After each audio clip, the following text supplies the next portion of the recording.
So I have been preparing for my personal statement for a little while now.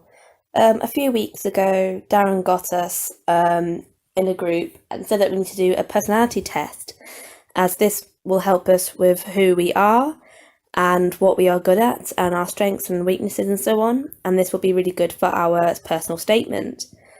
The first day back at college, we also did something similar where we went around the room, got a piece of paper, and we told each other what we were good at and what our traits were, really. This wasn't a very interesting insight for me, as I don't really know who I what I'm good at and stuff. Like, I know that I'm good at practical skills and being organized and being punctual and stuff like that, really, but that's about it. So then we started talking about what we could write for our personal statements, and Ed asked us to write down our achievements, our skills, and our ambition. So I wrote these down on a piece of paper first, but then later on I added some more onto a more digital copy, such as a document and stuff like that. I then did a personal statement outline, and this is basically the same as a piece of paper, but I added in more stuff. So for my achievements, I've put my GCSEs. I have put completing NCS, which is the National Citizenship Service. I've competed in multiple choir competitions and I've performed in concerts and school musicals. I'm currently part of a local theatre company based in Workington. And by performing in musicals and choir concerts and being part of a theatre group really helped with my confidence. And I think this is a really good skill to have in a very competitive industry, really, like such as film and media or photography, which is what I'm interested in. I then also put that I have also been part of a sailing club in secondary school, and that I've also founded a club about Japanese animation, or most commonly known as anime. I started that club with a friend of mine, and by doing that, I had to gain some leadership skills as we did kind of take charge of some club activities and stuff like that, which was really good for me, as I'm not normally a very confident person when public speaking or taking charge and stuff like that, but that's really helped with that, really. So then with the skills, I've put in strong practical skills and a sense of responsibility and being able to strive to achieve my goals, and that I'm reliable and trustworthy, and that I am also skilled with connecting and being able to communicate with other people. So by doing lots of projects with other people, not just working on my own, it's really helped me being able to connect with others and understand other people and how the way they think and stuff like that, really, which I think is quite important because in the photography and in the film industry, you have to work with other people, really, such as crew and stuff like that, really. So I think that's really important. And I learned that I had these skills by doing the personality test that Darren said that we should do. So for the ambition, I've put it quite simply. So I said that I would love to work in the photographic industry, as I would love to tell stories through photos. Right now in college, I have learned basic skills about how to use equipment and framing and shots and stuff like that, really. So I've learned the skills, but I think that in university, it's all about experimenting with those skills and refining those skills. So I would love to be able to do that at university. So this is the first draft of my personal statement. Now, I found a very useful document that my sister sent me over, as she's now at university now, and she had to go through writing personal statement. And it's very difficult trying to come up with some stuff that you're good at because people are they're not very confident with themselves most of the time. And they're like, oh, well, I'm not really good at that. So it's been really difficult for me because I'm one of those people, to be honest. I don't really know what I'm good at. And I'm not very good at writing either. Like, kind of try and come up with stuff like, well, once I'm into it, then I'm fine. But trying to start it off and trying to end it, it's very difficult for me. So this first draft hasn't got a conclusion, but I found this very useful kind of UCAS personal statement kind of thing where it kind of tells you about the layout and what you need to add in and stuff.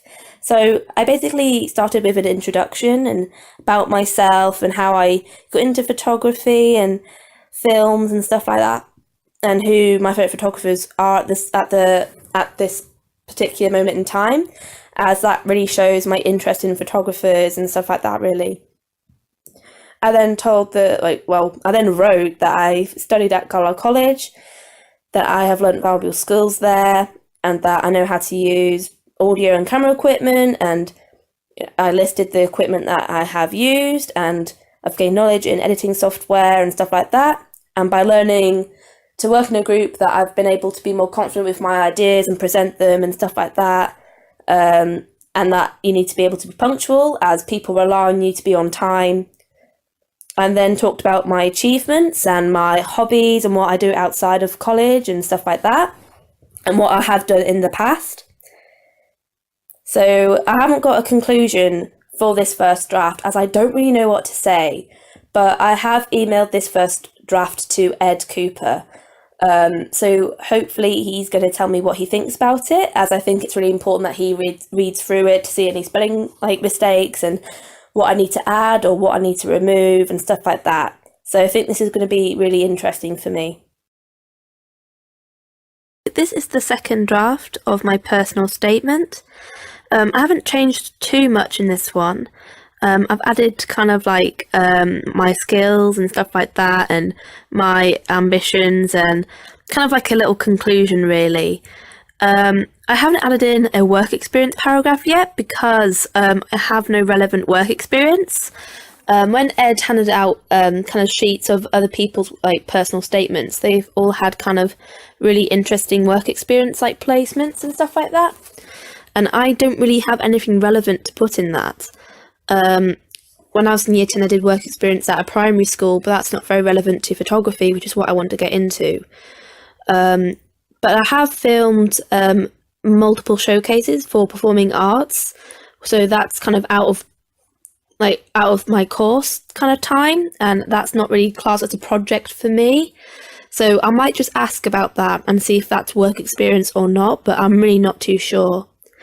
I'm quite proud of this kind of draft, really, because I've added in some other stuff,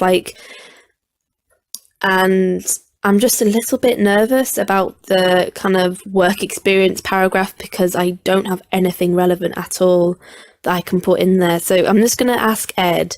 So I sent Connor, who is my older brother, a draft of my personal statement, because last year he was on kind of like a gap year, and basically he had to do his personal statement really on his own, without any tutors or anything to give him guidance. And he was able to get an unconditional offer to Royal Holloway to do acting. So I thought that I should send him over a draft of my personal statement to see what he had to say. And he said that the conclusion could use a little bit more kind of content, really, and the general pacing and punctuation needs tidying. But my mum is good at English, so she can help me out with that. And then he said that kind of the story that I was telling from my personal statement was really, really nice. So I just really need to work on my punctuation and how I kind of say stuff, but the ideas and stuff that I was trying to put over is there, really, just needs a little bit of refinement. So I'm really happy with that. I'm glad that he thought it was good, but it just needs a little bit of tidying up, really, so I'm really happy with that. So I've done another draft of my personal statement, and with this draft I've added in kind of work experience and why it would benefit me to go to university. Debbie said to us that work experience counts as kind of external projects, so such as the CPR project, since we're doing it for clients, but also when I filmed kind of showcases for performing arts as well. So I'm really happy about that, because now I've got relevant work experience. And I've also added in kind of why it would benefit me to go to university. Now I checked my personal statement, and it says it's over 1,000 words. And I'm a little bit worried that's a bit too long. So my friend Amy helped me kind of narrow it down a little bit. So this is another draft that we've done where the yellow bits are basically not necessary bits. Um, I like some of the bits that are not necessary though, so I've kept the original one that's over 1,000 words, but I've also got another draft without the yellow bits really. So I'm just going to take them to Debbie and see what she thinks. So Ed has looked at my personal statement for me as he is going next week, so it's really important that I get him to have a look at it for me since he's done this like quite a few times and I think he's quite an expert in it really. So he's changed a couple of things with my personal statement. So it's really all about kind of detail and that I've added in kind of the exact kind of camera that my dad got me, why I like capturing like French life and why I got into kind of photography. And then I had to kind of change how kind of watching films was relevant to photography for me. And then I also added in another paragraph about why I like these kind of photographers and why I would want to like and that I tried to kind of recreate Nick Knight's style with my final major project last year, and that it didn't really go all that well, but I would like to try again in the future. I've also added in kind of work experience, but when I said for my work experience, Ed said to change that because it is work experience, but it's not technically work experience, if that makes sense. But I have worked for a real client. I still think I need to kind of make my conclusion a bit better. So if I'm not able to like talk to Ed before he leaves, I'll get Debbie to have a look at it for me, just because I think it needs to be a bit more stronger. Because I don't really, I feel like the rest of my personal statement is quite strong, but just the conclusion is lacking for me, really. Now, I've had to heavily edit my personal statement in the end because I was out over 1,000 characters over the limit of the 4,000. I think I think I was over 2,000 like over the limit, I think. And then I had to edit it down, so it was 47 lines. So I had to edit it a lot, which is a shame. So I had to I had to leave out quite a few kind of minor details, but I think I really got myself across in the end. I'm really happy with this, with like what I've been putting down and stuff, and I really think that it does represent who I am and what I'm all about, really. So fingers crossed that it's all good and stuff.